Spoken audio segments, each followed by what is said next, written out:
반갑습니다. 오늘 43회 국제학 포럼 시작을 하도록 하겠습니다. 오늘 주제는 인도 파키스탄의 끝없는 분쟁이라는 주제고요. 아마 제가 생각한 것보다 많은 학생이 신청을 했어요. 그 이유는 아마도 이제 우리 학교에서 많이 다루지 않았던 주제여서 호기심이 많이 생겼고 또 이 지역에 대한 또 궁금증도 있고 그래서 아마 신청을 많이 한 것 같습니다. 그래서 오늘 귀한 교수님을 초빙을 해서 좋은 강의를 부탁을 드리려고 합니다. 통실대학교의 그 김태형 교수님이시고요. 안보 전문가이시고 이 주제에 대해서 아주 깊이 있는 학문적 지식을 가지신 분이라 오늘 여러분들께서 좋은 강의를 들으시고 또 많이 생각하고 계시는 질문들을 많이 해주시면 더 좋겠죠. 그래서 좋은 강의를 오늘 1시간 반 정도 또 만약에 혹여나 뒤에 또 수업이 있거나 그런 학생이 있거든요. 그러면 조용히 뒷문으로 나가시면 됩니다. 그래서 이 사인 안 하신 학생들은 사인을 하시고 조용히 나가시면 되고요. 나머지 학생들은 1시간 반 동안 좋은 강의 잘 들으시기를 부탁을 드립니다. 강의자 소개를 부탁을 드릴게요. 네, 안녕하세요. 방금 소개받은 통실대학교 정치외교학과 교수 김태형이고요. 저는 국제안보 전공을 했고 최근에 이제 많이 연구하는 분야는 인도 파키스탄을 포함해서 핵무기에 관련해서 러시아 핵무기를 가지고 하고 있습니다.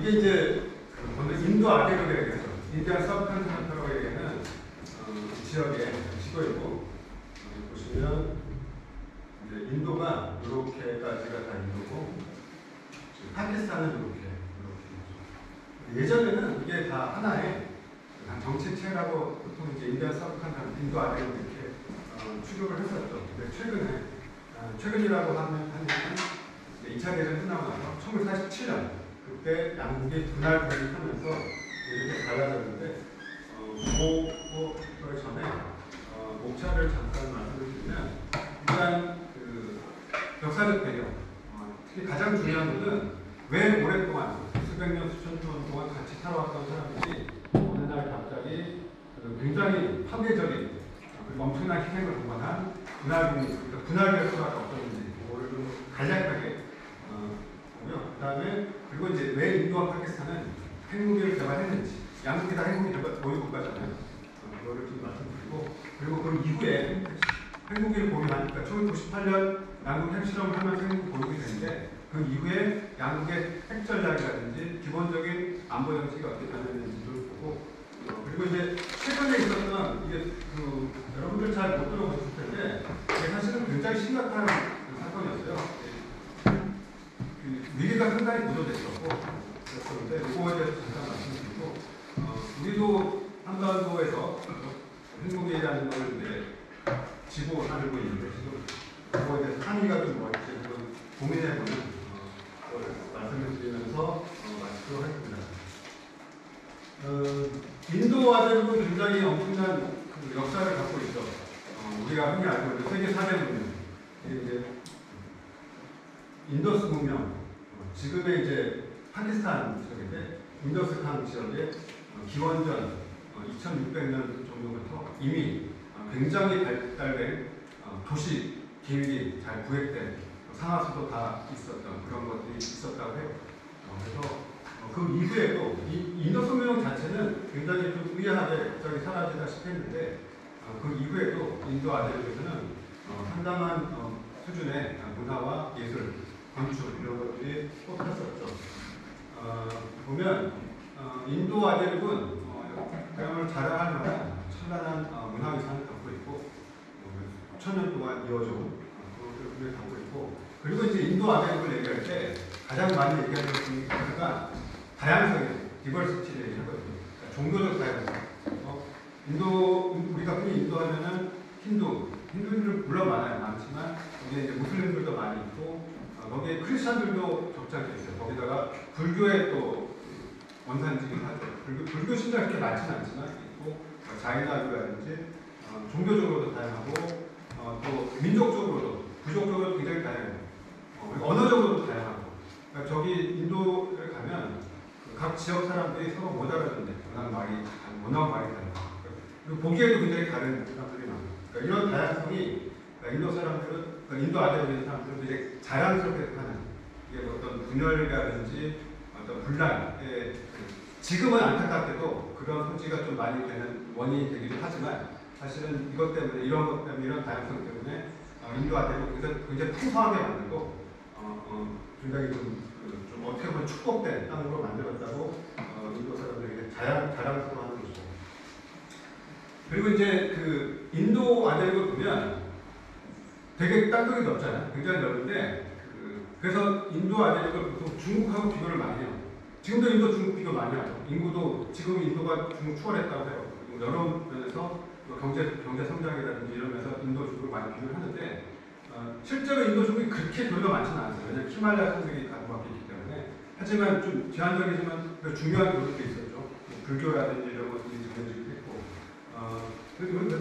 하지만 그 인도 아대를 보면 중국과 차이가 나는 게 특히 뭐가 있냐면 인도 아대는 통일된 정치국가를, 중앙집권적 정치국가를 만든 적이 거의 없어요.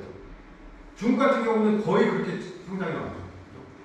이 다이내스티 자체는 달라졌지만 한 나라가 뭐 진나라가 됐다가 뭐 당나라가 됐다 이런 건 있었어도 중간중간에 가끔 5대 10국이나 이런 게 있었어도 대체로 하나의 중앙집권적인 그런 국가로 성장을 해왔지만 인도는 그런 적이 거의 없어요. 딱 3번 통일했다고 해요. 뭐 아쇼카 왕 때 아주 오래전, 뭐 찬드라구프타 왕 때, 기원후 5세기, 그리고 이제 뭐 무갈 제국 때 이런 식으로 얘기를 하거든요. 그러니까 거의 굉장히 좀 좀 분권적으로 다양성을 보존한 채로 발전되고 온 지역을 할 수 있고, 그리고 여기에 12세기 초부터 이제 무슬림들이 넘어온 거는 지금의 아프가니스탄 지역에서 이렇게 넘어오는데 무슬림들이 그 중요한 실권 세력으로 자리를 잡은 것은 12세기 초 정도부터.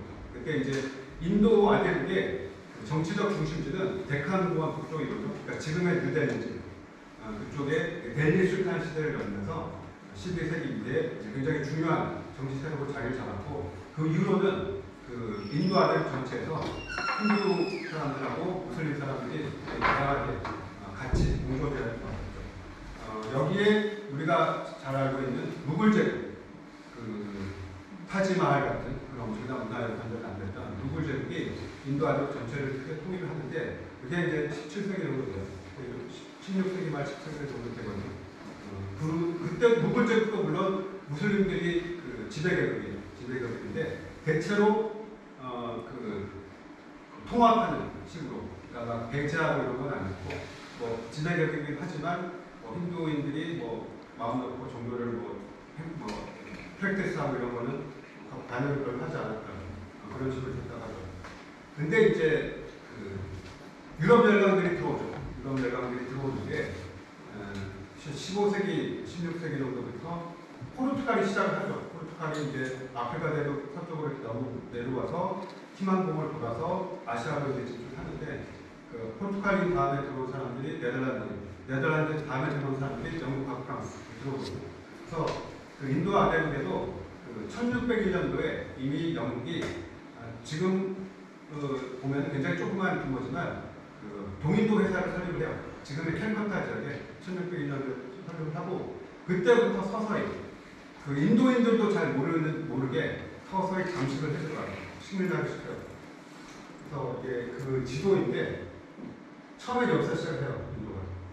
영국이 여기서 시작을 해서 서서히 이걸 넓혀가요. 그러니까 아까도 말씀드렸다시피 무굴 제국이 있어도 굉장히 지방 분권화되어 있거든요. 무굴 제국이 전체를 막 일사불란하게 통치를 하는 게 아니에요. 그냥 간접 통치식으로 했기 때문에 각 지역에는 영주들이 다 있고 실권자들이 다 있거든요. 그래서 그 영국이 각 지역 실권자들하고 일부 실권자들하고는 동맹을 맺고 막 경제적인 교류를 하고, 일부 실권자들하고는 또 물리치기도 하고 군사적으로 이런 식으로 서서히 잠식을 해들어가요. 그래서 주요 지역을 때로는 군사력이 영국이 워낙 막강하니까 군사적으로 진압하기도 하면서 17세기, 18세기 중반 정도 되면 거의 인도 아대국 전체를 식민화시키고, 이런 영국에 의한 식민화, 그리고 잘 아시다시피 인도 아대국이 영국의 가장 중요한 식민지였어요. 크라운 주일이라는 표현을 썼죠. 인도를 보호하기 위해서 영국이 중동이라든지 동아시아에서도 힘쓴 게 굉장히 많이 있거든요. 그 정도로 그 영국 대영 제국에게 인도는 굉장히 중요한 식민지였는데, 하지만 영국에게는 그랬을지 모르지만 인도 사람들에게는 그게 좋은 게 아니죠. 인도 식민지 경험을 혹독하게 했지만 영국의 식민지로 수백 년 동안 있는 것도 인도인들에게는 굉장히 고통스럽고 치욕스러운 그런 경험이었죠. 그래서 그전에는 뭐 그냥 지역 공국 이런 식의 그 지역 영주에 이제 치하에 있던 이런 식으로 그런 특별히 통일된 인도인으로서의 정체성 그런 게 사실 별로 없었는데, 그 영국이라는 타자가 잠식을 해들어가고 이제는 완전히 식민화를 시키고 난 다음에는 각성이 되는 거죠. 그러니까 인도인으로서, 인도 아들에 살고 있는 사람으로서 공통의 적이 있잖아요. 영국이라는 공통의 적이 있기 때문에 그런 식의 그 각성이 되면서 점차 인도 민족주의가 고양이 되고 독립운동, 민족해방운동 이런 게 활성화되는 거죠. 그러니까 19세기 한 초중반부터 이게 이렇게 활성이 되고 민족 자결운동이라든지 이런 국산품 내용운동 이런 것들이 다 한국에서도 그런 게 있었지만 그런 것들이 벌어지고, 그 와중에 이제 중요한 조직들이 생겨나죠. 19세기 말에 생겼던 인도 국민회의당이 있어요. 내셔널 콩그레스가 있는데 그 회의당이 가장 중요한 역할을 하고 인도 독립을 이끄는, 나중에 이제 간디 1920년대부터는 우리가 잘 알고 있는 간디 이 사람이 이제 지도자가 되면서 비폭력, 무중앙 운동 이렇게 펼쳐나가게 되죠. 그리고 이제 그 무슬림들은 무슬림 리그라고 따로 1905년도에 만들어요. 그래서 이제 처음에는 같이 행동을 해요. 또 많은 무슬림 지도자들이 이 국민회의에도 참가를 했었고 그런 식으로 했다가, 근데 점차 이 힌두 무슬림 간의 갈등이 고조가 돼요. 여기에는 여러 가지 이유가 있는데 영국의 정책도 한 몫을 해요. 영국은 여러분들 지금도 아시다시피 영국이 이렇게 큰 나라가 아니잖아요. 인구가 6천만이 좀 넘어요, 지금 현재. 그리고 그 당시에도 영국 영토도 작죠. 인구도 지금보다 훨씬 작죠. 그런데 한때 영국이 전 세계 4분의 1을 식민지로 거두던 해가 지지 않는 나라라고 했죠. 그 많은 인도를 포함해서 중동, 아프리카, 아시아 그 많은 식민지 어떻게 거느렸겠어요? 그 소수의 인구. 그거는 간접 통치를 정말 교묘하게 잘 활용했기 때문이에요. 직접적으로 다 관할할 수 없어요. 군대도 그렇게 많이 할 수는 없고. 하지만 그 지역의 유지들하고 대체로 그 지역에서 소수파 지도자들, 소수파 그룹하고 손을 잡아요. 그래야 통치하기가 쉽기 때문에 그런 식으로 하고, 물론 필요하다면 굉장히 잘 훈련된 군대나 최신 무기로 해군력 동원해서 제압을 하죠. 하지만 그런 간접 통치를 교묘하게 잘 했는데, 인도 같은 경우도 하면서 점차 19세기 중후반부터 영국도 조금씩의 자치권을 줘요.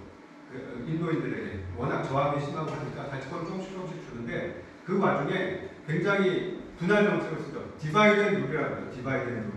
그러니까 힌두와 무슬림을 가르는 정책, 그걸 아주 교묘하게 하면서, 그러면서 또 이들 간에도 지도자들 간에도 이제 안정이 분명히 없을 수가 없고, 그리고 이제 자신들 생각이 또 다르고 하다 보니까 이게 그전에는 그런 문제가 별로 없었는데, 힌두 무슬림들 살면서 그냥 같이 살았는데, 이게 점차 이제 서로를 보는 시각들이 조금씩 달라지는 거죠.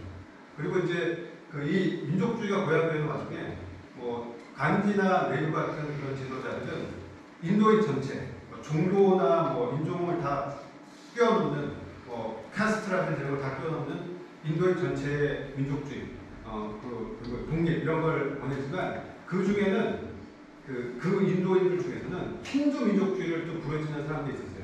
힌두인들만의 굉장히 좀 배타적이고 그런 민족주의를 부러지는 사람들이 있었거든요. 그런 사람들이 볼 때는 무슬림도 계속 우리를 통치해왔자 영국이랑 다를 바 없는 존재. 그러다 보니까 이제 계속 갈등이 이제 고조가 되는 거고, 그걸 또 영국이 또 교묘하게 이용을 하고, 그런 게 이제 20세기 초에 계속 진행이 되는 거죠. 1920년대, 30년대 이렇게 되면서 점차 그전에는 별로 그렇게 생각하지 않다가 30년대가 되면서 점차 우리가 같이 살 수 있을까? 이제 만약에 영국이 철수를 하더라도, 우리가 독립을 하더라도 힌두와 무슬림 과연 이 땅에서 같이 살 수 있을까? 그런 회의가 계속 될 수밖에 없었던 거죠. 그래서 2차 대전이 있었어요. 1차 대전, 2차 대전 다 인도인들이 굉장히 많은 그 군대를 파병을 해요. 유럽에다가. 왜냐하면 그렇게 한다면 영국이 좀 많은 자치권이라든지 독립까지는 아니더라도 주지 않을까. 전혀 없었죠. 뭐 처음엔 그렇게 얘기하다가 1차 대전 때도 굉장히 많은 인도인들이 유럽에 가서 많은 사람들 죽었는데 그런 거 전혀 없었죠. 2차 대전 때도 마찬가지. 수백만의 인도인들이 그 유럽 전선에 싸웠거든요. 근데도 뭐 그런 거 없었죠. 그 와중에 이제 독립에 대한 멸망은 이제 들끓었고, 그리고 이제 2차 대전이 끝나고 나서는 전 세계 그 세력 관계가 완전히 재편이 되잖아요. 그 전에는 영국, 프랑스라든지 독일, 일본 같은 전통적인 강대국을 중심으로 한 다국 체제였는데 이제 전통적인 강대국들은 다 올라갔어요. 독일, 일본은 완전히 패망했고 영국, 프랑스도 승전국이긴 하지만 예전에 그런 국력은 비교할 수 없을 정도로 하락할 수밖에 없었죠. 그래서 2차 대전이 끝나면 두 개의 신흥 강대국, 미국하고 소련이 이제 전 세계를 두고 이제 경쟁하는 그런 냉전 체제가 양극 체제로서의 냉전 체제가 들어서는 거죠. 근데 그러다 보니까 영국도 이제는 더 이상 인도를 식민지로 거느릴 수 없다는 것에 자각을 하게 되죠. 그래서 독립을 하게 되는데 문제는 어떠한 독립국가인지 그거를 두고 힌두 지도자들하고 무슬림 지도자들하고 영국에서 파견됐다고 엄청나게 논의를 해요. 근데 이게 결론이 잘 안 나는 거예요. 그 와중에 폭력 사태는 계속 격화됐어요. 그래서 굉장히 많은 사람들이 죽어요. 특히 캘커타 지역하고 펀잡 지역에서는 굉장히 많은 사람들이 죽거든요. 그래서 누구도 행복하진 않지만 누구도 만족시킬 수는 없었지만 결국 분할 독립이 되는데 분할 독립을 하는데 그러니까 그때 무슬림 지도자들이 내세웠던 것은 뭐냐면 두민족 이론이라고 해서 보통 민족이라고 하면 뭐 언어라든지 역사라든지 뭐 전통이라든지 풍습이라든지 이런 걸 공유하는 하나의 그룹, 하나의 집단이라고 얘기하잖아요. 근데 이제 그 사람 무슬림 지도자들이 당시에 주장하던 것은 종교의 차이로 그 민족을 구분해야 된다는 거예요. 그게 사실 좀 잘 받아들이지 않아요. 처음에는 그걸 거의 무슬림들도 잘 받아들이지 않았어요. 근데 이제 워낙 그 사이가 좀 안 좋아지고 상황이 악화되다 보니까 그게 이제 받아들여질 수밖에 없었는데 그래서 무슬림들하고 힌두가 이 인도 안에서 따로 떨어진 개별적인 독립국가를 세워야 한다는 거예요. 그게 이제 결국 받아들여진 건데 근데 어떻게 그런 국경을 나눈 거예요? 그게 문제잖아요. 같이 살고 있는데 그 수많은 인도는 인구도 많잖아요. 수억 명이나 되는 사람들이 다 이렇게 살고 있는데 그걸 어떻게 국경을 어떻게 나누는 거예요? 그래서 결국 궁여대책으로 생각한 게 이제 당시 인구 종교에 따른 인구예요. 그래서 이 녹색 짙은 녹색으로 된 지역이 무슬림들이 다수인 지역. 녹색이 짙을수록 무슬림들이 더 많은 지역. 그래서 결국 어떻게 되냐면 요 지역 지금의 파키스탄이죠. 우리가 알고 있는 파키스탄하고 요 지역은 지금 우리가 알고 있는 방글라데시요. 여기가 무슬림들이 어떤 많이 살던 지역이고 요 지역을 두 지역을 떼서 여기가 파키스탄으로 독립을 해요. 근데 그럼 여기 있는 사람들은 어떻게 할 거예요? 여기 있는 힌두인들은 어떻게 할 거예요? 그래서 요 과정, 그러니까 분할 독립 과정에서 굉장히 많은 여기서 보면 얼마나 많은 인원이 사람들이 움직였는지 여기 400만 이상, 여기 300몇십만, 또 500, 600만 명이 움직였다는데 그러니까 이쪽에 살고 있던 무슬림들은 이쪽으로 가고 여기 살고 있던 힌두인들은 이쪽으로 가는 거예요. 여기도 마찬가지죠. 인구 이동이 나고 거의 수천만 명이 이런 인구 이동이 나고 이 과정에서 굉장히 많은 사람들이 죽어요. 물론 이제 폭력 사태로 죽은 사람들도 많지만 보통 이런 과정에서는 기아나 질병으로 많이 사망하잖아요. 특히 어린애들은 요양자들 많이 사망하잖아요. 그래서 이게 수십만 명이 사망했기 때문에 이거는 지금도 양국 모두에게 트라우마로 남아있어요. 분할 독립 과정 1947년에. 그래서 지금도 이게 확대 재생산돼서 지금도 막 1947년 하면 서로 이제 비난하는 거죠. 너희 때문에 우리가 이렇게 통합되고 이렇게 되는 거죠. 어느 지역이나 역사 전쟁이 있죠. 동아시아의 역사 전쟁이 있죠. 서로 같은 사건인데 바라보는 시각이 굉장히 다르죠. 여기도 마찬가지. 그래서 어쨌든 요 지역이 동파키스탄, 요 지역이 서파키스탄으로 독립을 해요. 이것도 사실 말이 안 되죠. 아니 어떻게 한 국가인데 이건 거의 여기가 거의 2,000km 떨어져 있는 거고, 그것도 독립하자마자 전쟁을 해요. 그러니까 이 적대적인 국가를 한해 두고 어떻게 땅덩어리가 제대로 갈라지는 거, 이게 제대로 뭐 생존할 수가 있을까, 이런 의구심이 들 수밖에 없죠. 그리고 또 하나 문제는 뭐냐면 아까 이제 그 영국이 통치를 할 때 간접 통치했다고 했잖아요. 그래서 요 옅은 색으로 된 데는 영국이 직접 통치한 거예요. 총독이 이제 직접 통치하는데, 이렇게 좀 약간 짙은 색으로 된 데는 간접 통치를 한 거거든요. 그러니까 이 지역은 명목상으로는 독립국으로 남아있어요. 프린슬리 스테이트라고 번왕국이라고 얘기를 하거든요. 이게 한 500개 정도 됐어요. 그러니까 일부 번왕국들은 크기가 그냥 마을 정도, 조그만 마을 정도인데, 일부 번왕국들은 오리사라든지 하이드라바드라든지 이런 라스푸탄 이런 데는 웬만한 그 유럽의 국가들보다 더 커요. 인구도 훨씬 더 많고. 그럼 이런 국가들, 이런 번왕국들, 어쨌든 명목상으로 독립국이었기 때문에 이런 국가들은 도대체 어떻게 할 거냐, 번왕국들은. 그래서 그 1947년 그 직전에, 분할 독립 직전에 그 대표들이, 힌두 대표, 무슬림 대표, 영국 대표들이 논의를 할 때 결론을 내린 게, 이 번왕국들에게는 딱 두 개의 선택지만 주는 거예요. 인도의 일부가 될래, 아니면 파키스탄의 일부가 될래. 아니 그냥 우리는 둘 다 싫고 우리는 독립할래. 이거는 옵션이 없어요.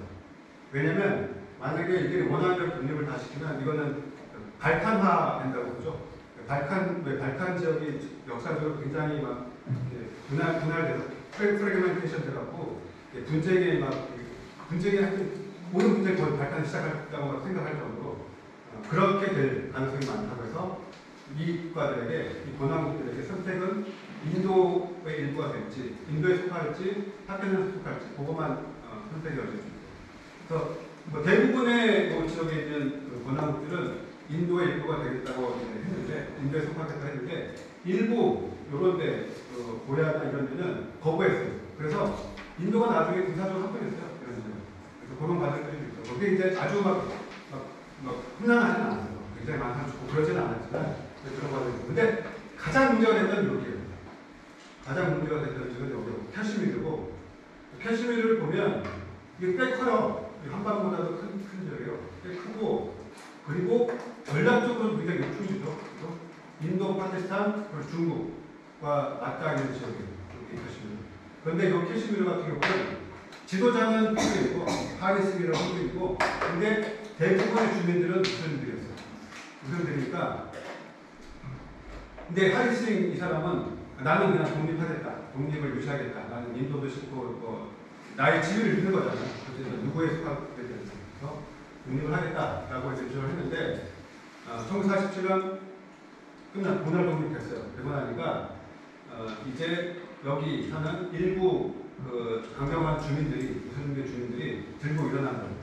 우리는 새로 독립한 파키스탄의 일부가 되어야 된다. 여기 이제 물론 파키스탄 정부도 후원을 했고, 그래서 요 반란군이 수도가 스리나가인데, 스리나가로 진격을 하니까 화들짝 놀라서 이 사람이 인도의 네루 총리한테 SOS를 구해달라고. 그래서 네루 총리가 이제 조건을 주시죠. 너가 만약에 인도에 속하겠다고 약속을 하면 우리가 군대를 거의 도와주니까.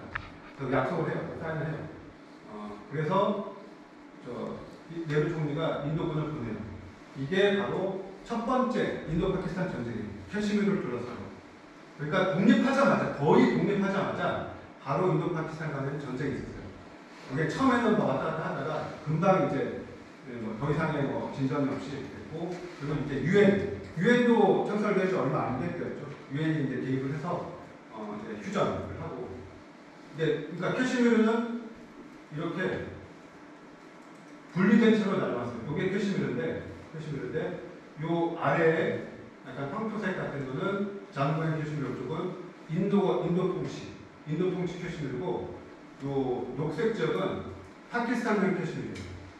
그러니까 캐시미르 자체도 이렇게 분할된 거예요. 이게 이제 라인 오브 컨트롤인데 실질적인 국경선 같은, 그러니까 인정은 하지 않지만, 서로 인정하지 않지만, 특히 파키스탄 절대 인정하지 않지만 약간 국경선 같은 걸 하게 되고, 요거는 지금도 하얗고요. 캐시미르는 지금도 하얗고, 그 이후에도 캐시미르를 둘러싼 전쟁과 위기가 굉장히 많이 빈번하게 발생을 해요. 그러니까 우리 그 큰 지도에 보면 캐시미르 여기 있죠. 여기 파키스탄, 인도, 중국 요 사이에 있으니까 이거는 절대 양국 모두 절대 양보할 수 없는 그 전략적 우충지로서도 양보할 수 없지만 파키스탄 같은 경우는 주민들이 여기 사는 주민들이 무슬림들이 많거든요. 그러면 파키스탄의 존재 이유로서 우리가 이렇게 국가를 새로 창설해야 된다. 이게 민족 이론이었죠. 주민족 이론. 무슬림들만의 아베르게스의 독립국가. 그러면 당연히 이 캐시미르 전체가 파키스탄적이 되어야 되는 거고, 인도 입장에서는 인도는 물론 많은 무슬림들이 넘어갔지만 여전히 지금도 인도의 한 15% 이상은 무슬림들이에요. 굉장히 많은 무슬림들 남았거든요. 오히려 남기를 원하는 사람들이 많았어요. 무슬림들 중에서. 인도의 그 정치체라든지 훨씬 나을 거라고 생각해서. 그리고 사실 옮긴다는 게 쉽지가 않죠. 쉽지 않아서 남았는데, 그리고 이제 그렇기 때문에 인도에서는 굉장히 세속적인 민주주의를 표방했거든요. 모든 종교단을 떠나서. 그래서 그런 세속적 민주주의의 성공 사례로서 이 무슬림 다수인 지역이 인도에 일각에 있다. 그것도 굉장히 굉장히 큰 효과죠. 그래서 양쪽 모두 절대 양보할 수 없는. 그래서 아직도 굉장히 많은 분쟁이 있는데, 요 두 분이 유명한 분들이죠. 오른쪽에 분이 간디, 우리가 잘 모르는 4대 성인들의 분들은 간디고, 왼쪽에 있는 분이 네루라는 같이 이제 국민의 지도자예요. 국민의 지도자였고, 근데 1948년 초에 간디가 암살돼요. 그 힌두 강경, 아주 극단적인 힌두 그 민족주의자들이 그 분할 독립했잖아요. 무슬림들이 파키스탄 분할 독립하니까 저런 놈들한테 이렇게 양보를 많이 했다고, 너는 배신자다 이런 식으로 하면서 간디를 암살해요. 그 다음에 이제 네루가 지도자, 그러니까 인도의 지도자가 됐죠. 그리고 이제 그 양국의 핵개발 과정을 좀 보면, 인도는 굉장히 큰 나라인데 독립했을 때 보면 굉장히 많은 어려움에 처해 있었죠. 경제적으로 특히 굉장히 빈곤했고, 인프라 같은 경우도 열악했고, 인구는 너무 많고, 그리고 제대로 이제 훈련된 좀 어느 정도 그 역량이 있는 사람들이 굉장히 부족했고, 그래서 이 열악한 인도를 좀 발전시키려면 어떻게 해야 될까? 근데 네루 총리가 생각했던 과학뿐만이 살 길이다 이런 생각을 했었고, 그때 이제 미국에서 아톰스포 에너지라고 아이젠하워 대통령이 그런 걸 했어요. 그러니까 평화적인 목적이라면 우리가 원자에너지를 얼마든지 기술력 같은 걸 제공해주겠다 했거든요. 그래서 요거는 미래에 우리 과학기술 발전으로 우리 국가를 발전시킬 수 있는 굉장한 중요한 원동력이 될 수 있다 해서 원자에너지에 관심을 가졌는데, 근데 간디적인 그런 윤리적인 사고가 있어요. 인도 지도자들에게는 지금은 좀 지금 엄청 다르지만 그 당시 지도자들은 그때 비폭력했잖아요. 그때 막 경찰한테 막 뚫려 맞으면서 저항하지 않고 그런 조명이 남아있다 보니까 무기라든지 핵무기 같은 거는 정말 혐오했어요. 이거는 뭐 있어서는 안 될 그런 무기였기 때문에 그러니까 이런 원자력 기술을 무기화하는 거는 굉장히 혐오했죠. 그거는 반대했고 했는데 나중에는 그것도 바뀌어요. 이게 바뀌게 된 계기 중에 하나가 뭐냐면 인도와 중국의 국경 전쟁이 벌어졌죠. 1962년도에. 처음에는 인도랑 중국이 사이가 좋았어요. 그 50년대 중반에 비동맹 운동이 있었죠. 미국 중심으로 한 서구 블락도 싫고 소련 중심으로 한 동구 블락도 싫다. 우리는 중간에서 그냥 비동맹, 어느 블락에도 속하지 않은 독립적인 길을 걸겠다. 그래서 굉장히 많은 제3세계 각 독립한 국가들이 호응을 했거든요. 근데 그거를 이끌었던 국가들이 인도, 중국, 유고슬라비아, 이집트 이런 국가들이에요. 그래서 처음에는 사이가 좋았는데 결국 국경 문제. 지금도 국경 문제가 굉장히 큰 문제죠. 이 인도와 중국 국가의 큰 문제인데 요거 때문에 1962년도에 그 국경 전쟁이 벌어져요. 근데 이때 인도가 아주 참패해요. 아주 혹독한 치욕스러울 정도로 참패를 해요. 그 규모가 그렇게 크진 않았지만 참패를 하고, 그리고 1964년도에 중국이 핵실험을 해요. 그러니까 P5라고 하고 P5. 그러니까 유엔 안보리의 상임 이사국 5개. 이 5개국까지 동료를 다 핵무기 보유국이에요. 미국이 먼저 보였고, 그 다음 소련, 그 다음에 영국, 프랑스, 1964년도 그러니까 P5 중에서 제일 마지막으로 중국이 핵실험하는 핵무기 보유국이 되거든요. 그러니까 이게 이제 굉장히 자극을 하는 거죠. 그러니까 인도 지도부에서 이제 더 이상 뭐 군현대화 이런 거 있을 수 없다. 그리고 군사 예산도 많이 늘려야 된다. 이런 압박이 들어오고, 일부 야당에서는 핵무기 우리 보유하는 거 생각해봐야 된다. 압박하고. 대체로 이제 인도 총리나 정부에서는 그것까지는 거부를 했지만 어쨌든 군현대화하고 이런 거는 받아들일 수밖에 없었죠. 그리고 이제 1965년도에 이제 2차 인도 파키스탄 전쟁이 있었고, 그리고 71년도에 3차 인도 파키스탄 전쟁이 있었어요. 요 3차 인도 파키스탄 전쟁은 다른 인도 파키스탄 전쟁과 다르게 캐시미르가 원인이 아니었어요. 대체로 인도 파키스탄 전쟁은 다 캐시미르를 둘러싸고 일어났거든요. 근데 3차 인도 파키스탄 전쟁은 동파키스탄이 문제였어요. 그러니까 아까 지도에서 보셨지만 서파키스탄하고 동파키스탄은 완전히 떨어졌잖아요. 2000km 이상 사이를 떨어져 있는데, 이게 사실 국가로서 하기가 사실 그 자체로도 힘들죠. 자체도 힘든데 서파키스탄이 주였어요. 그래서 거기서 거의 모든 걸 다 갖고 가요. 그러니까 정치적으로나 군사 분야도 그렇고 고위층들 다 서파키스탄 출신. 그리고 그 미국과 그때 동맹이었거든요. 파키스탄이. 그래서 원조를 굉장히 많이 받았는데 그 원조 거의 다 서파키스탄이에요. 동파키스탄이 면적은 더 작지만 인구는 더 많았거든요. 조금 더 많았어요. 근데도 다 상당히 다 하고 하니까, 그리고 그 서파키스탄 사람들이 동파키스탄 사람들을 노골적으로 차별했어요. 차별하고 적대시했어요. 그러니까 보면은 보기에도 다 달라요. 엄청나게 달라요. 이 인종적으로도 달라요. 이 사람들. 다르고 언어도 다르고 문화도 다르고 풍습도 다 달라요. 오직 하나 종교. 그것 때문에 하나 웃긴 거거든요. 근데 그것만으로는 같이 가기가 굉장히 힘든 거죠. 그래서 이런 차별과 박해가 굉장히 계속되다 보니까 그 동파키스탄 사람들이 아와미 리그라는 걸 조직을 해서 이제 자치운동을 벌여요. 우리 이 정도 자치권을 달라고 얘기했는데 그게 잘 안 됐죠. 그리고 파키스탄 같은 경우는 군부가 굉장히 힘을 갖고 있는 나라죠. 쿠데타도 엄청나게 잘 일어나고, 그래서 군부에서 반대를 하니까 안 되다가 71년도에 선거가 있어요. 선거. 처음으로 이제 민주적 선거가 있었는데, 그 직후에는 그 방글라데시, 그러니까 지금의 방글라데시도 지역이 굉장히 낮아서 거기가 이제 델타 지역이잖아요.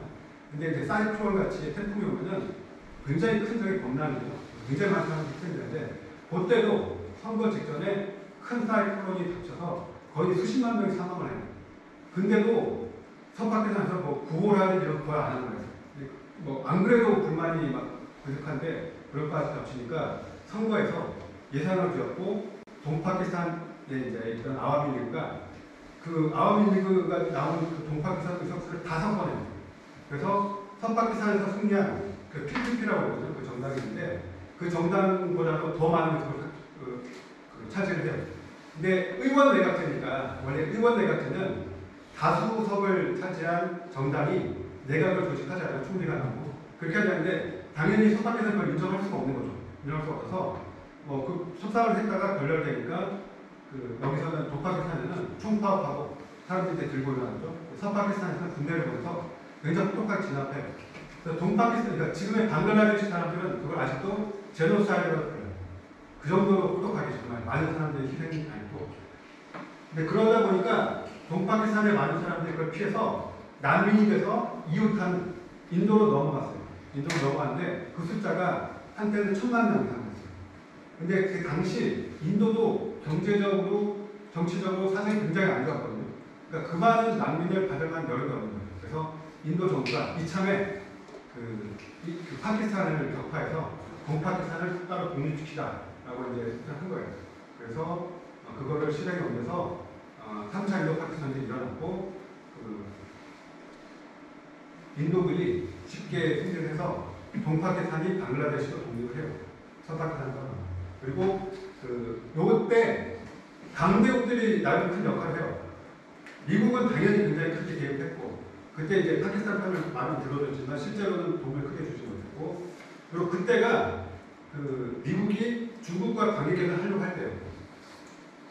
그때 이제 키신저가 몰래 비밀리에 북경으로 넘어갔는데 그걸 파키스탄 통해서 넘어갔어요. 파키스탄 방문한다고 갔다가 그 감기 들었다고 한 이틀 동안 그 밖에 모습을 안 보내고 그때 몰래 중국 간 거예요.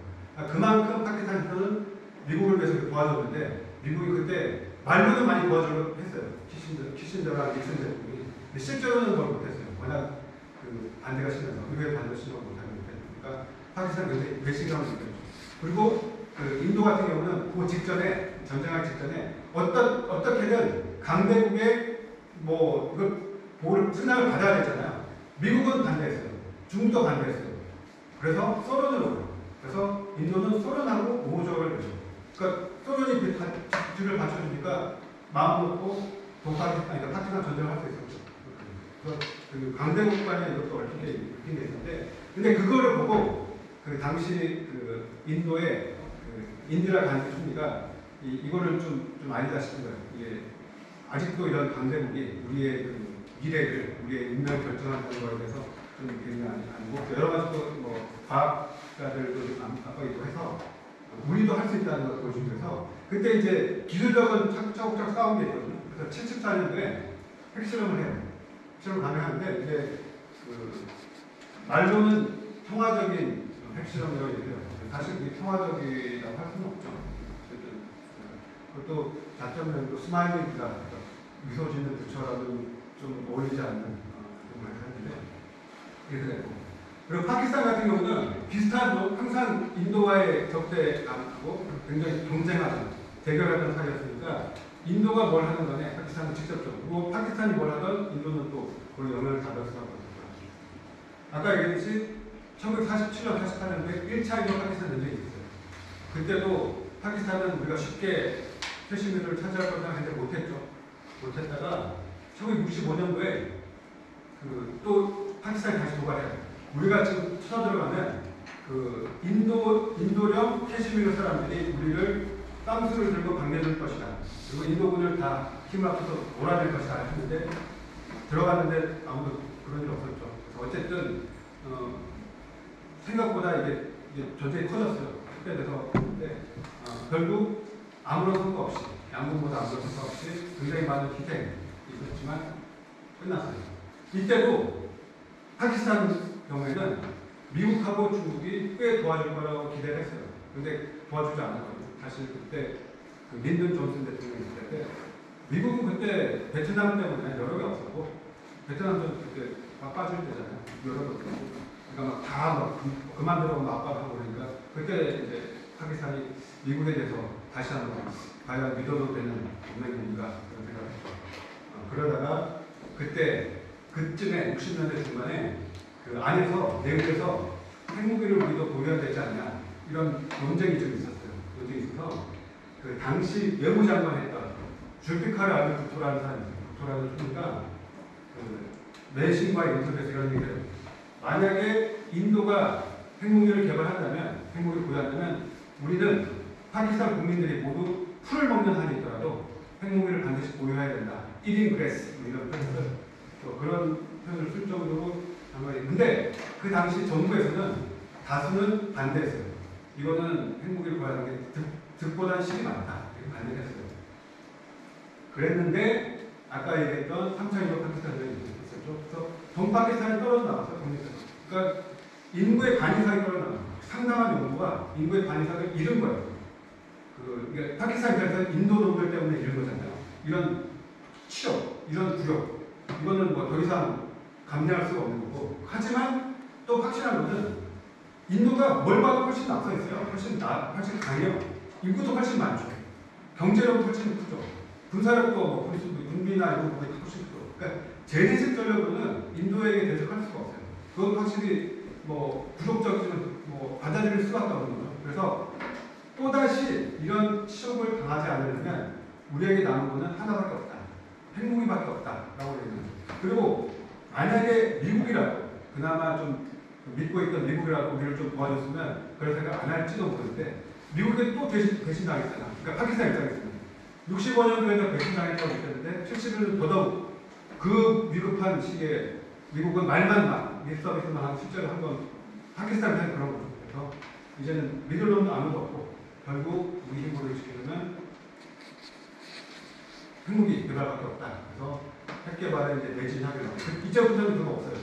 그러니까 뭐 내부에서도 그냥 그 전에는 막 의견이 있었거든요. 논쟁 벌이고 있는데 과연 핵실이 뭐가 될지 있을 때 이제는 거의 국민들이고 얘네들도 핵무기 개발 이게 이제 3차 인도 파키스탄 전쟁이 끝나고 이 사람이 동파키스탄에 있던 파키스탄 장군인데 일종의 이제 그 휴전 문서인데 파키스탄 입장에서 한국 문서, 한국 문서 굉장히 부정적인 왼쪽에 있는 분은 인도 장군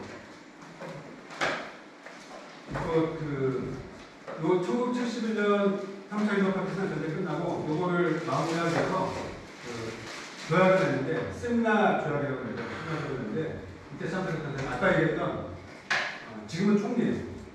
파키스탄 총리 부토 총리. 아까 막 풀을 먹더라도 우리 개발한다는 그리고 이분이 인도 총리 인디라 간디 그리고 그 성이 간디라서 혹시 간디의 딸인가 하시는 분이 아니고 네루의 딸이에요. 남편은. 그래서 요런 걸 뼈저리 느끼다 보니까 파키스탄 입장에서는 이거는 이제 더 이상 없다. 우리는 이제 뭐 선택의 여지가 없다. 이렇게 이제 공감대가 형성된 거죠. 거기다가 그 비밀리에 이제 부토 총리가 명령을 내려 몇 년 안에 핵물 개발해라 하는데 쉽지 않죠. 쉽지 않아요. 핵물질이라든지 또 이거 그 발전소를 이제 원심 분리나 이런 걸 해야 되는데 쉽지 않거든요. 거기다 이제 하면은 제재가 또 따르니까 쉽지 않은데 거기다 74년도에 또 인도 통화적 핵실험을 해요. 근데 뭐 다른 나라들도 물론 이걸 통화적이라고 받아들이지 않았지만 파키스탄 입장에 더더욱 강도를 엄청난 위협으로 받아들여서 더더욱 압박을 했죠. 빨리 좀 하라고. 그래서 80년대 정도 되면 그 인도 같은 경우는 74년 통화적 실험한다 해도 무기화하는 데는 좀 굉장히 꺼렸어요. 꺼리다가 80년대 정도부터는 양국도 거의 매진을 해요. 서로 핵 개발하는, 핵무 개발하는 매진을 해서 대체로 한 90년 정도 되면 양국이 모두 핵무기를 사용할 수 있는 정도로 개발이 됐다고 봐요. 경험적인 정도로. 근데 그러다 보니까 서로 알다 보니까 80년대 서로 이제 막 압박이 많은 거예요. 위기들이 많이 발생했어요. 그래서 81년도에 이스라엘이 이라크 핵실험을 공습한 적이 있거든요. 그래서 핵무기 개발 의욕을 이제 날려버린 적인데 그거를 보고는 인도 파키스탄 모두 저 상대방 핵실을 공격해서 날려버릴까 이런 적이 있어요. 근데 그걸 이제 실제로 하면 그러면 이제 굉장히 크게 확대될 수 있잖아요. 그런 위기들이 있었고 몇 차례 위기가 더 있어요. 80년대 90년도에도 캐시미르를 들어서는 위기가 심각한 위기가 그때는 한 90년 정도 되면 핵무기를 거의 능력을 보유했다고 봤기 때문에 그때 국제사회가 굉장히 화들짝 했는데 미국에서 그런 조짐이 있었기 때문에 이제 화들짝 했었는데 그러다가 이제 90년대에는 어느 정도 잠잠해지다가 98년도에 약간 느닷없이 그때 이제 인도에서 먼저 핵실험을 하는데 그때 지도자가 지금이랑 정당이 같아요. BJP 인도 인민당으로 얘기하죠. 마라티아 자나인데 여기 이 정당이 힌두 민족주의 정당입니다. 그러니까 꽤 오랫동안 인도 국민회의당이 계속 집권할 때는 힌두 민족주의 정당은 좀 약간 주류가 아니었어요. 왜냐면 이 사람들의 본류를 따라가면 간디 암살자들하고 거의 같아요. 같은 뿌리가 거의 같다고 볼 수 있어요. 그 정도로 이제 마지막에다가 근데 아까 봤던 인디라 간디 총리 이분이 70년대에 막 계엄령도 하고 해서 민주주의가 되게 훼손되거든요. 경제도 잘 어렵고 그러다 보니까 세속적 민주주의에 대한 굉장히 실망을 한 거예요, 사람들이. 그래서 힌두 민족주의, 우리는 힌두이고 뭐 힌두 정신, 힌두 뜻 막 이러니까 거기에 또 사람들이 많이 흥분을 한 거죠. 그래서 80년대부터 조금씩 세력을 넓혀나가서 90년대 되면 집권을 해요. BJP가 물론 혼자는 아니고 연립적으로 집권하다가 98년도에 아이스파이 총리라는 사람이 집권을 한 다음에 그 직후에 바로 핵실험을 가능해요. 근데 파키스탄 입장에서는 인도 핵실험 하면 파키스탄은 무조건 해야 돼요. 그때 이제 인도 핵실험 하니까 미국에서 굉장히 고위급 특사를 파키스탄에 했거든요. 그래서 막 당근과 채찍을 다 줘요. 하지 말라. 따라하지 말라. 너 안 하면 우리가 이것도 줘, 저것도 다 줘. 너희가 핵심하면 우리는 너 이것도 끊고 저것도 끊고 했는데 그런 거랑 상관없이 파키스탄이 그래서 무조건 해야 돼요. 할 수밖에 없는. 그렇게 했죠. 3주 후에 해서 결국 98년도 5월에 양국이 다 액션을 했고 제재를 받아요. 양국이 모두 제재를 받는데 그게 오래 가지는 않았고 결국 다 한국이 보여주고 있는 거예요. 이 사람은 잘 모르실 텐데 AQ 칸이라고 이 사람이 파키스탄의 개발에 굉장히 공헌을 한 사람이에요. 네덜란드 핵 연구소에 있다가 블루프린트를 붙여서 왔다고 그러는데 근데 이 사람이 왜 문제가 됐냐면 2000년대 초에 파키스탄을 중심으로 한 비밀 네트워크가 발견이 됐어요. 그러니까 핵물질이나 핵시설, 핵기술을 막 다른 나라에 이제 제공하는. 근데 그때 이제 파키스탄이 원래 이 에이두칸 박사를 중심으로 한 네트워크가 제공했는데 리비아라든지 사우디라든지 이란이라든지 갖고 북한에도 갔어요. 북한에 가서 북한이 그 핵실험을 2006년도에 하지 않았죠. 근데 2000년대 90년대 말 2000년 초에 북한이 핵 기술 이걸 핵기술을 발전시키는 거는 이 사람 덕이었다고 얘기해요. 또 이제 그거에 대한 대가로 북한은 파키스탄에다가 노동미사일, 지금은 노동미사일 거의 없죠. 그보다 더 발전된 게 있으니까 그 당시 노동미사일 기술을 파키스탄 제공해서 파키스탄의 가오리 미사일이라는 거거든요. 그거는 노동미사일인데 파키스탄 버전인 거니까. 98년 핵실험 이후에 거의 얼마 안 돼서 카길 전쟁이 있어요. 이것도 캐시미르에서 발표를 하거든요. 이거는 핵무기 보유국가 간에 발생한 두 번째 전쟁이에요. 그러니까 굉장히 국제사회가 굉장히 놀랐죠.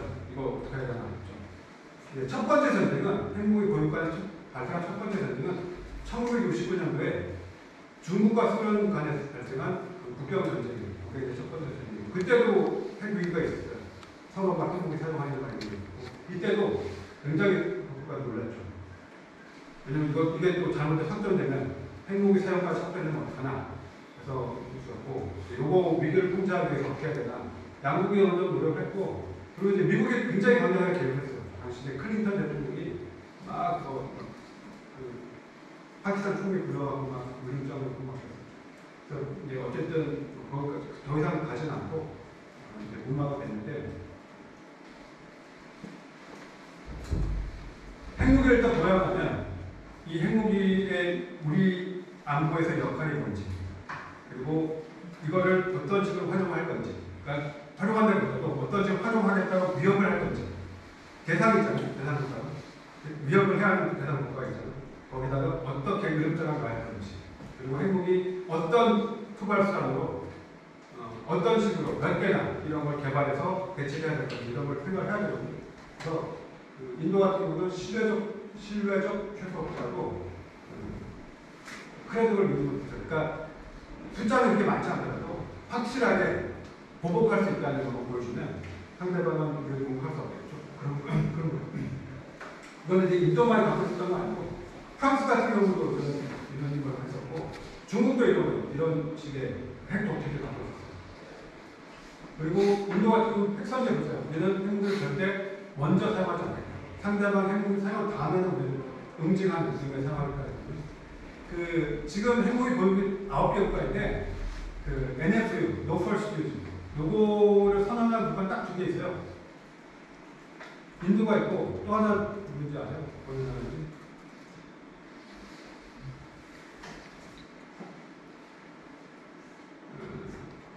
놀랍게도 중국이에요.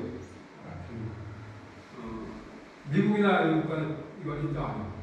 그러니까 선제 사용의 여지를 남겨놓는 그게 더 효과적이라고 보기 때문에.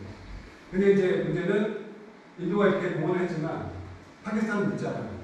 그리고 중국도 핵선제 비슷한 공헌을 했지만 미국은 믿지 않아요. 미국이나 이런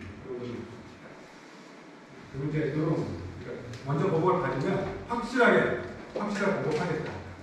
이런 택배들을 갖고 있죠. 요거는 인도도 발표를 했어요. 공식으로 발표를 했고 이것도 출간도 했어요.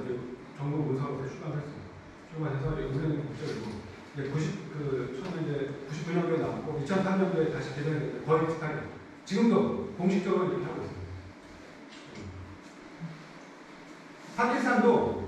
파키스탄은 한 번도 공개한 적이 없어요. 발표한 적이 없어요.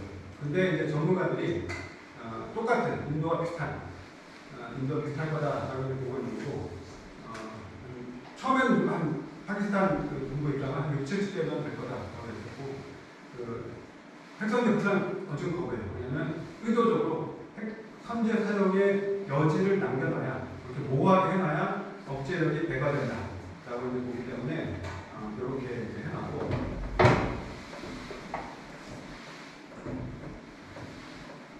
그리고 그 핵태세도 이제 인도 같은 경우는 먼저 공격을 당하더라도 확실하게 확실하게 보복한다는 거잖아요. 근데 파키스탄 같은 경우는 인도에게 재래식 전력을 굉장히 열세해요. 그렇기 때문에 만약에 위기가 고조되고 혹시 재래식 공격이 발생한다면 처음에 먼저 때리겠다고 선제 핵사용 하겠다고 막 나와서 이제 그런 위기가 더 고조되겠죠. 실제로 핵무기를 많이 제한적으로 사용하면 더 고조되겠죠. 근데 그것보다 더 고조되는 것은 누구도 바라지 않죠. 그죠? 그러다 보면은 이게 오히려 이게 완화가 된다는 거죠. 그래서 그렇게 굉장히 공세적이고 리스크 테이킹이라고 하죠. 그러니까 위험을 불사하는 그런 좀 공세적인 비례점 확장하고 그런 택배를 취하고 있다고 이제 보통 많은 학자들이 그렇게 생각을 하고 있죠. 굉장히 위험한 택배인데, 근데 이거는 파키스탄뿐만 아니라 상대방에게 재래시절을 열세인 국가들이 많이 선택하는 거예요. 러시아도 이런 식이라고 봐요. 러시아도 이제 나토나 미국에서 재래시절 열세이기 때문에 굉장히 공세적인, 지금도 우크라이나 전쟁이 들어서고 잊을만 하는 설치된 핵무기 사용하는 막 위협을 하잖아요. 근데 인도의 범위는 뭐냐면 파키스탄은 목표가 있어요. 확실한 목표가 뭐냐면 캐시미르를 수복해야 돼요. 캐시미르를. 이건 우리 거니까 반대수복을 해야 돼요. 근데 그러다 보니까 근데 재래시절에서 밀려요. 그렇다고 핵무기를 사용할 수가 없죠. 그래서 파키스탄이 즐겨 사용한 전략이 뭐냐면 캐시미르 안에, 인도洋캐시미르 안에 불만을 품는 사람들이 굉장히 많이 있어요. 그 사람들이 무장단체에 가입해요.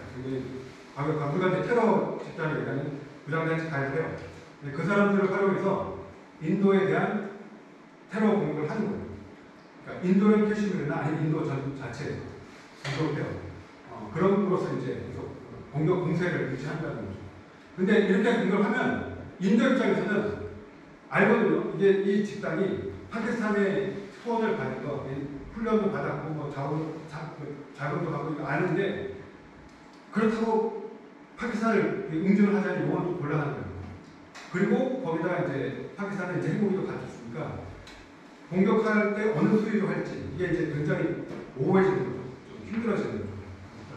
그래서 이게 이제 굉장히 물론이에요. 그래서 핵무기의 확전을 위해서 꽤 오랫동안 소극적으로 대응을 해요. 그래서 요거를 국제관계에서 안전불안형 패러독스라고 하거든요. 그러니까 이게 냉전 때 나왔어요. 60년대에 나온 개념인데 양국이 대치를 하고 있잖아요. 핵무기를 보유한 국가들이 대치를 하고 있어요. 근데 이 국가들이 절대로 하지 말아야 되는 전면적인 핵전쟁.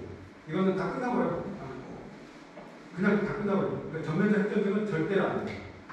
근데 거기까지는 절대로 누구도 원치 않는다는 거. 절대로 가지 않을 거라는 믿음이 좀 있어요. 양국 모두.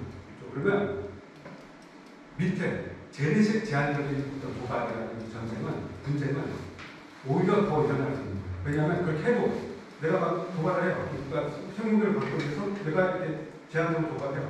그래서 막 어느 정도 거기서 막 다툼이 있어요. 근데 서로 여기 더 올라가는 거는 경계를 하죠. 왜냐하면 더 올라갔다가 이게 거기서 멈추지 않고 더 올라가면은 이거는 누구도 감당할 수 없는 거거든요.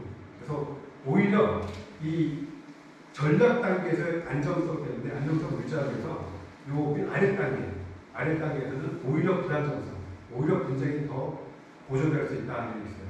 근데 가장 대표적인 사례가 남아시아. 그것도 이제 파키스탄에 의한, 파키스탄 도발에 의한, 파키스탄이 막 아무것도 막 도발해도 인도가 막 이렇게 해도 막 뭐라고 제대로 대부분. 근데 그런 게 고민이었기 때문에 요거를 좀 벗어나려고 인도는 나름대로 노력을 한 거죠. 그래서 2001년 12월에는 이 무장단체가 캐시미르령 무장단체, 파키스탄에 포획받는 무장단체가 인도 국회의사당을 공격을 해요. 국회의사당은 완전 정부 심장이잖아요. 그걸 공격을 해서 막 몇명이 죽고, 물론 그 공격한 그 테러 집단도 죽었지만 굉장히 큰 도발이죠. 엄청난 도발이어서, 그래서 이번에는 응징하겠다 그래서 인도군이 굉장히 많은 군대를 북쪽으로 보내요. 파키스탄도 당연히 군대를 동원하죠. 그래서 거의 양측에 거의 100만 명 가까운 군대가 서로 마주보고 거의 1년 가까이 대치를 해요. 근데 그냥 그러고 끝났어요. 아무 후과도 없이. 그러니까 그거에 대해서 굉장히 큰 비판이 있어요.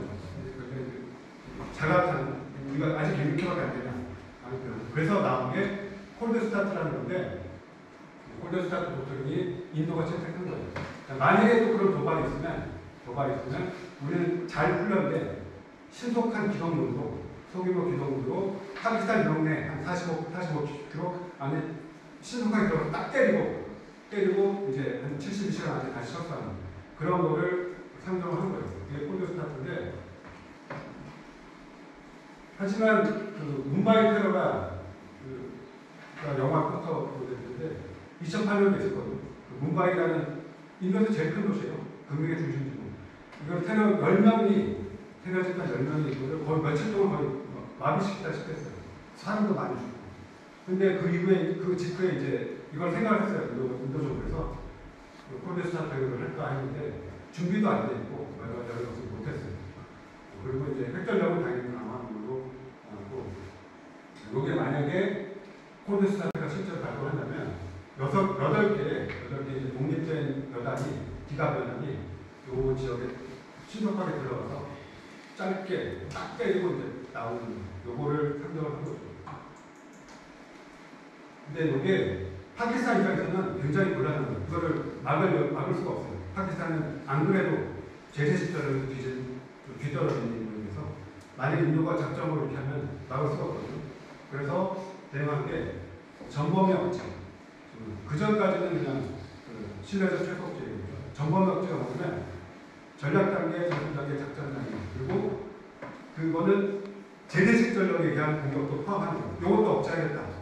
근데 파키스탄의 열세한 제대식 전력은 인도의 제대식 기습을 막아낼 수가 없어요. 그래서 파키스탄이 보완한 것은 단거리 전투 핵무기. 이게 사실 파키스탄이 처음 보완한 거 아니고 냉전 때 이게 있었어요. 유럽에서 나토군이 60년대에 소련을 비롯한 바르샤바 조약인데 제대식 전력에서 열세였거든요. 그래서 나토는 항상 처음부터 뭐 하려고 우리 핵무기 쏜다라는 게 있었어요.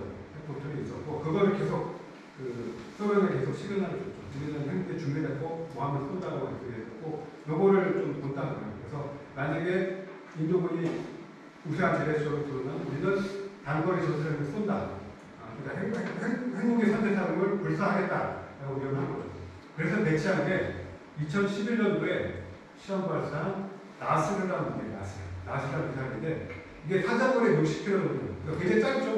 보통 웬만한 미사일도 막 몇백 킬로, 막 몇천 킬로 날아가잖아요. 요즘 막 보면. 근데 이거는 160km 사정거리. 그리고 이거 되게 작죠. 북한 미사일은 기력은 엄청 크잖아요. 그거 되게 작아요. 그러니까 여기 탄두도, 요 안에 들어간 핵탄두도 위력이 크지가 않아요. 그러니까 이거는 정말로 딱 인도 기업권이 들어오면 그거 딱 때리는, 그거 외에는 용도가 없어요. 그러니까 요거를 구해서 했는데, 이것도 자체 굉장히 많은 문제예요. 왜냐면 그렇게 되면 핵무기 사용 스레셔가 낮아지는 거예요. 근데 핵무기 사용은 정말 최후까지 기다려야 되는 거잖아요. 절대 정말 최후의 그 순간이 아니면 쓰지 말아야 되는데, 이렇게 돼버리면 이게 굉장히 낮아지는 거예요. 이렇게 되면 우리 쓸 수 있다. 이렇게 돼버리니까. 근데 핵무기 많이 사용되고 나면 파키스탄도 그렇고 많은 또 미국이나 이런 많은 사람들이 억제될 수 있다. 그 이상의 확전이 통제될 수 있다라고 주장을 많이 하지만 그건 사실 모르는 거거든요. 그 다음에 어떻게 될지는 판도의 상태를 열리지 작전이 완전히 아웃 컨트롤 됐지. 좀 실제로 거기서 그냥 멈추지. 그건 아무도 모르는 거예요. 굉장히 있어요. 이거는 근데 이건 너무 안 돼요. 지금 2023년에 나온 한국이 파키스탄 유저 같은 경우는 한이 정도, 이 정도라고 보는데, 이거보다 좀 더 된다고 보는데, 그래도 한 200개 정도? 파키스탄 같은 200개 정도. 당연히, 미국과 러시아 제일 많이 나오고 있죠. 그 주황색인가? 요 주황색은, 요거는 이게 탄두가 여기 들어가 있는 거예요. 투발스탄이. 요거는 쏘면 바로 날라가요. 근데 요 파란색으로 된 거는 이게 분리되어 있어요. 탄두하고 투발스탄 분리되어 있는 거예요. 여기 있는 것들 다. 프랑스랑 영국에 있고 빼고. 인도군 같은 경우는 당연히 여기에 대해서 저렇게 된 거는 굉장히 위협을 느끼죠.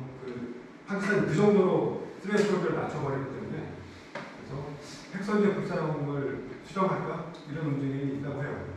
아직 공식적으로는 핵선제 불사용 하지만 그런 논의가 있다고 하고 그리고 원래 응징 보복이라면은 확정 보복이라면은 그 대가치 타격 표적이라고 얘기하거든요. 도시를 타격을 해요. 그거는 받아들일 수 없는 피해를 입히는 거잖아요. 큰 도시를 타격해서 수백만 명, 수십만 명이 사망하는 거예요. 근데 그거는 그만큼 더 쏘기가 힘들죠. 최고의 그야말로 최고의 수단 그 쏘는 건데 근데 이제 만약에 파키스탄이 그렇게 나오면 우리도 군사시설 타격으로 바꾸겠다. 근데 그만큼 인도도 그걸 좀 높이겠다, 그러니까 낮추겠다는 거죠. 스트레스를. 그래서 우리도 그런 식의 무기를 세계를 개발하겠다라고 아직까지는 뭐 크게 그런 건 없는데 미사일 방어 시스템도 구축하겠다는 거예요.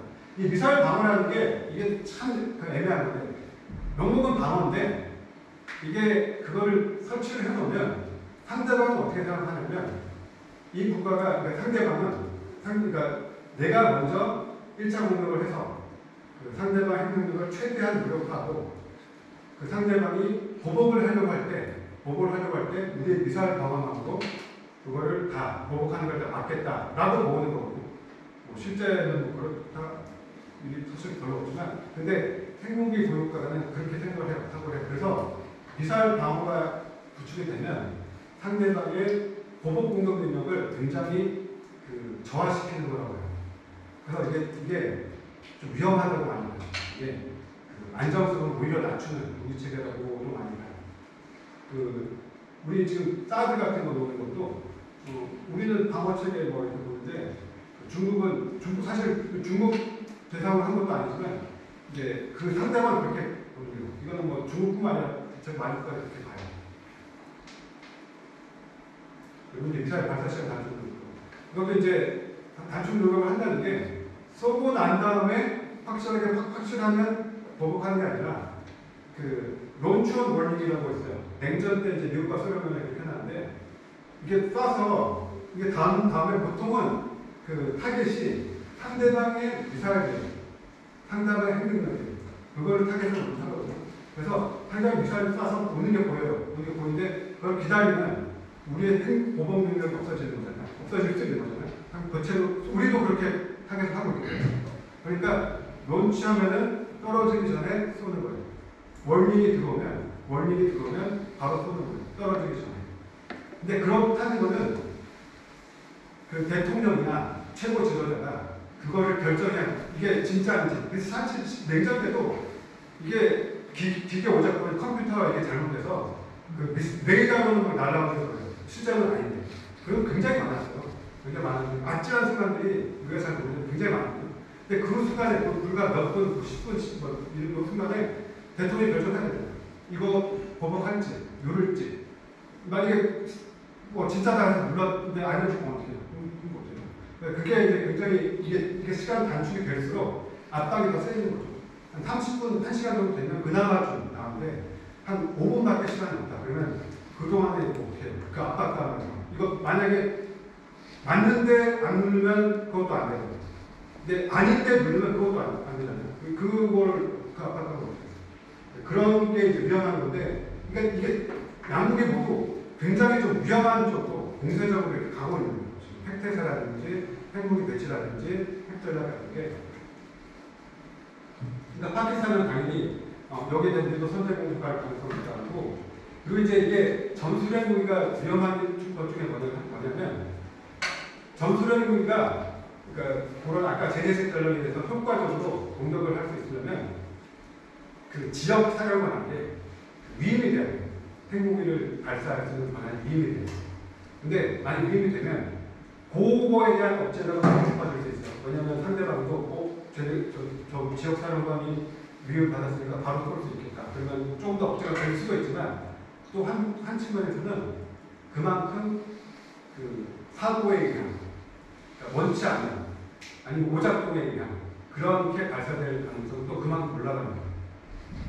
그래서 이 양날의 검인데 위임하는 거 이게 그 전술핵 무기 나올 때마다 이런 게 나오고 북한 관련해서도 얘기 많이 나와요. 지금 북한 전술핵 무기 많이 개발하잖아요. 그래서 김정은이 과연 이걸 위임할까 안 할까 이런 얘기 많이 하고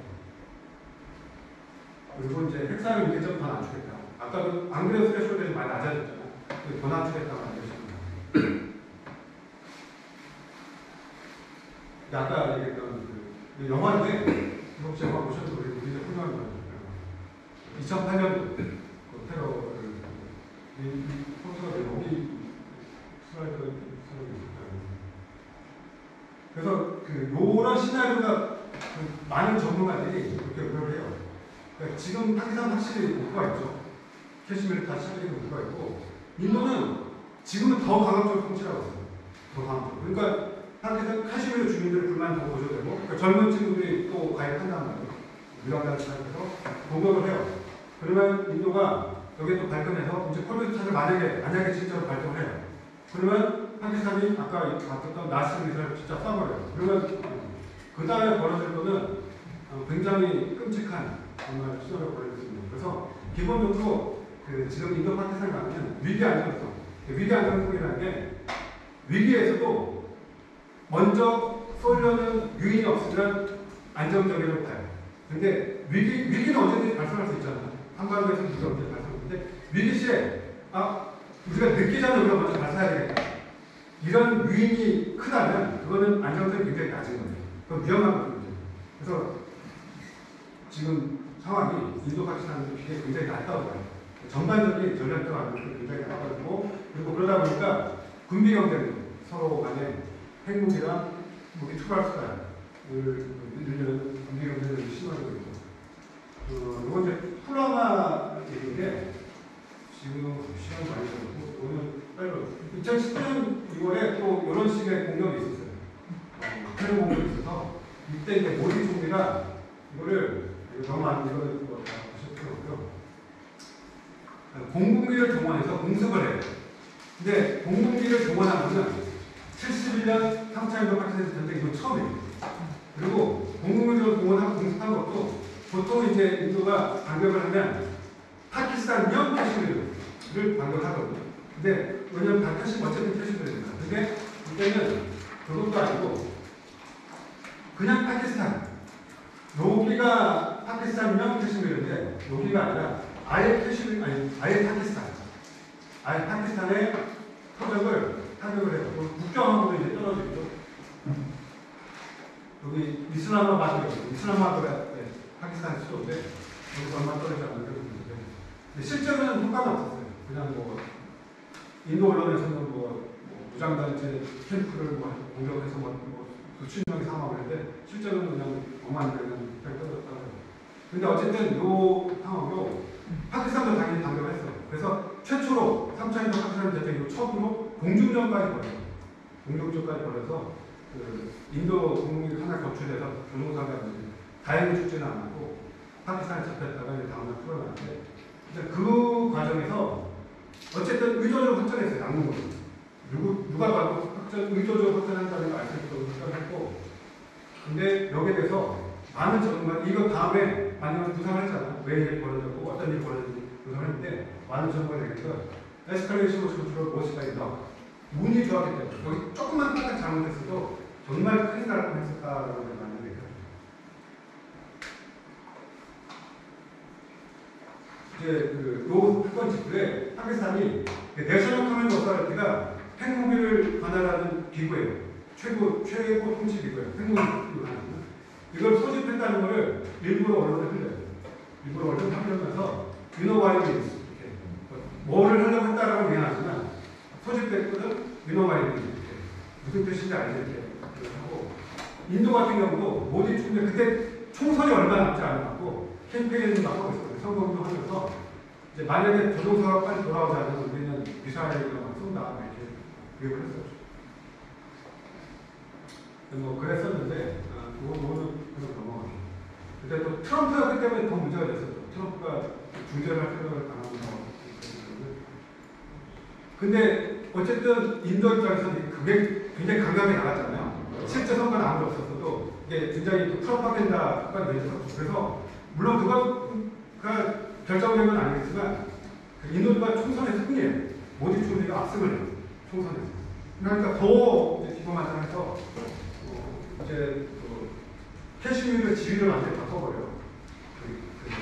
그전에는 자치권이 굉장히 있었는데 아예 연방정부 직할력으로 바꿔버려요. 그러니까 당연히 캐시미르 주민들은 더욱더 불만을 가질 수가 없죠.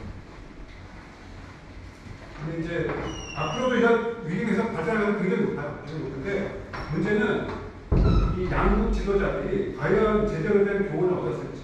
근데 전문가들이 보기에는 오히려 위험한 거예요. 우리가 의도적으로 확전했는데 의도적으로 상대방이 외교한다고 아무리 없더라. 또 해도 되겠다. 이런 식의 위험한 교훈을 얻었을 가능성이 높다는 거죠. 그러니까 뭐 확전 통제가 쉽게 될 수 있다. 이런 위험한 교훈을 얻었을 가능성이 많고 그렇게 되면 억지가 다 안 되거든요.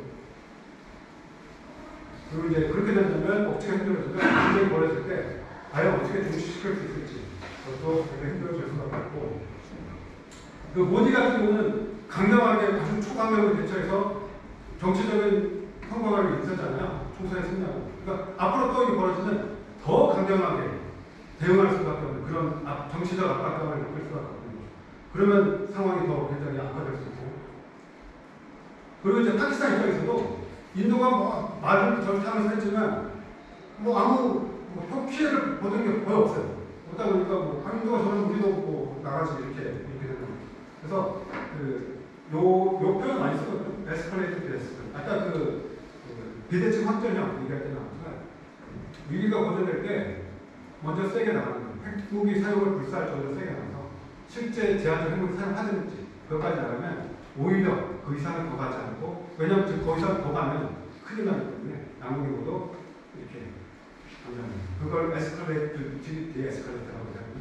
그거는 러시아 핵전략 얘기할 때 표현 많이 써요. 러시아 핵전략.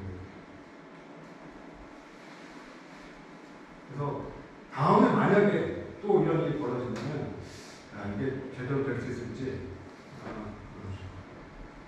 이미 위기 안정성 굉장히 악화됐고 굉장히 낮아졌는데 이게 더 악화되지 않을지 그런 거예요. 그리고 이제 2022년 3월에 이때 이제 우크라이나 전쟁이 시작된 지 얼마 안 됐어요. 전 세계 인목이 우크라이나 집중돼 있을 때 인도에 브라모스라는 전략 순항 미사를 하다가 오발이 됐는데 이게 파키스탄으로 넘어가고요.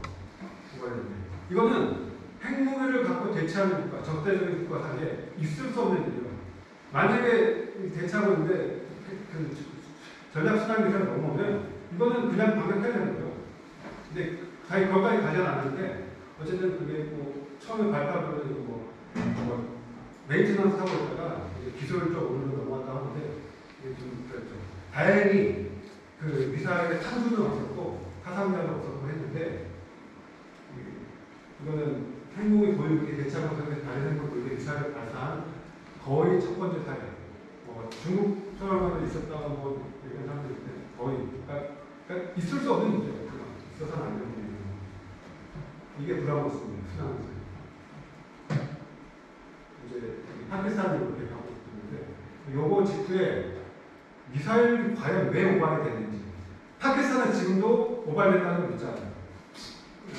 이건 의도적으로 뭔가 우리의 탐지 능력이나 이런 거 알아서 일부러 한 거다라고 파키스탄은 지금도 생각해요. 그리고 타깃이 뭐였는지 그리고 파키스탄 레이더가 경보가 제대로 작동됐는지도 의문입니다.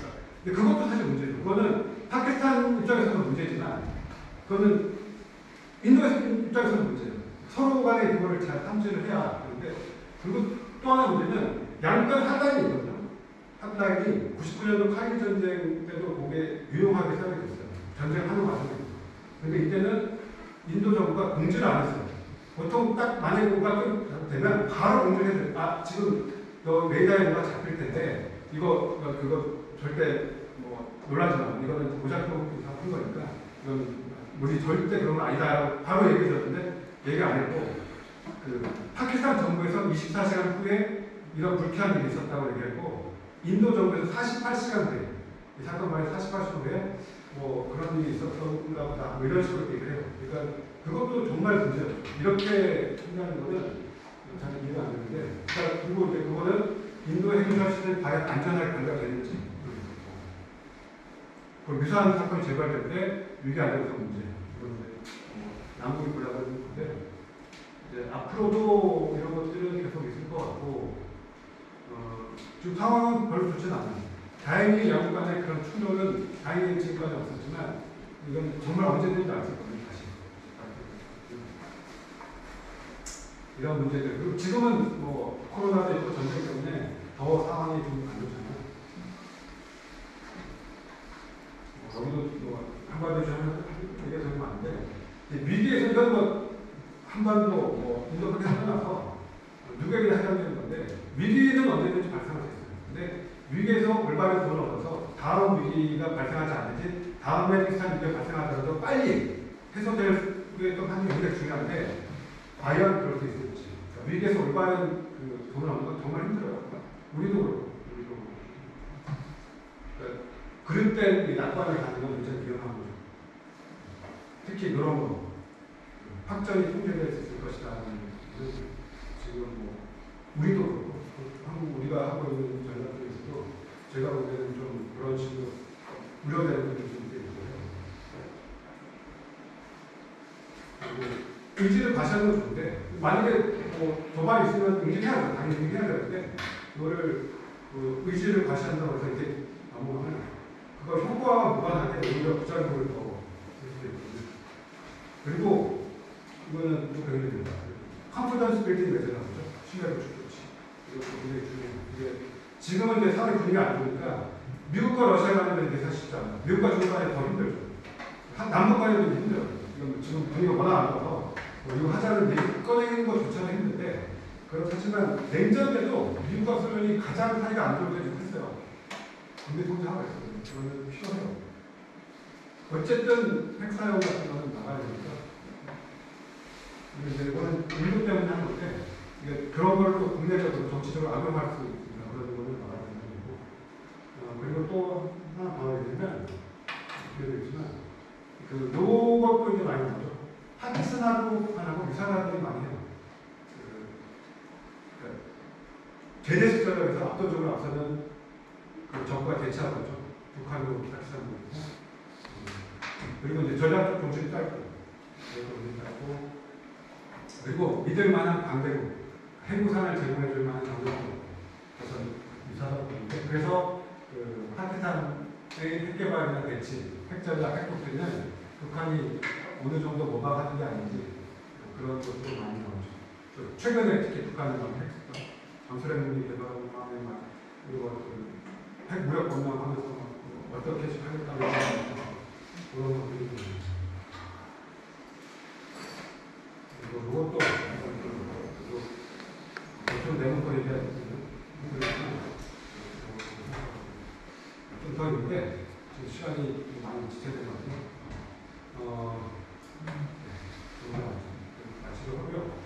혹시 질문 있으시면 질문 주시면 돼요.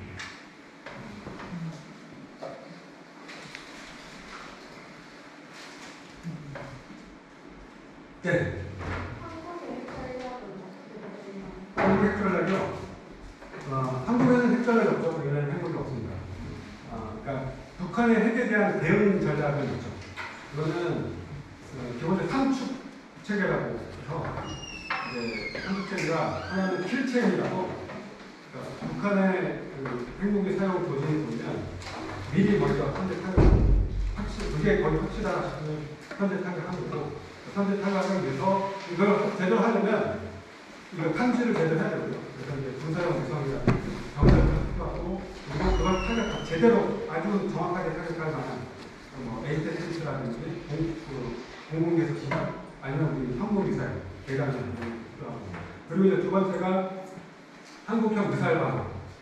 미사일 방어도 아까도 얘기했지만 이게 양날의 검이긴 하지만 그래도 어느 정도는 갖춰놔야 제한을 있는 거는 우리가 한번에 방어할 수 있다는 거고 지금 한국에서는 대체로 이제 주한미군이 사드를 갖고 있고 우리는 그 페이트리엇 이 형을 갖고 있고 페이트리엇을 좀 더 저고에서 맞추는 거 갖고 있고 그리고 지금 우리가 개발하고 있죠. L셈하고 M셈하고 좀 더 고고도에서 맞출 수 있는 것들. 그러니까 이거는 이제 미사일 방어는 좀 촘촘하게 이게 이렇게 날서 이렇게 날고 이렇게 떨어지거든요. 저것도 요 단계에서는 처음에는 맞추기도 힘들고 요 단계에서는 여러 경기체를 갖춰놔야 효과가 높아진다고 보거든요. 그러니까 날라온 하나를 하나로 맞추는 힘들어요. 몇 개 있어야 되는 거예요.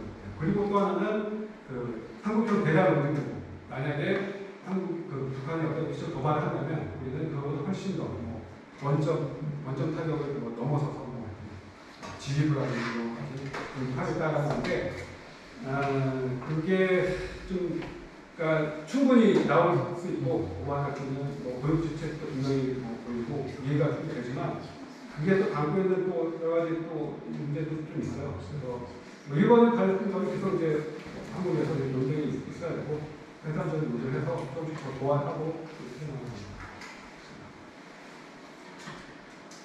또 다른 질문.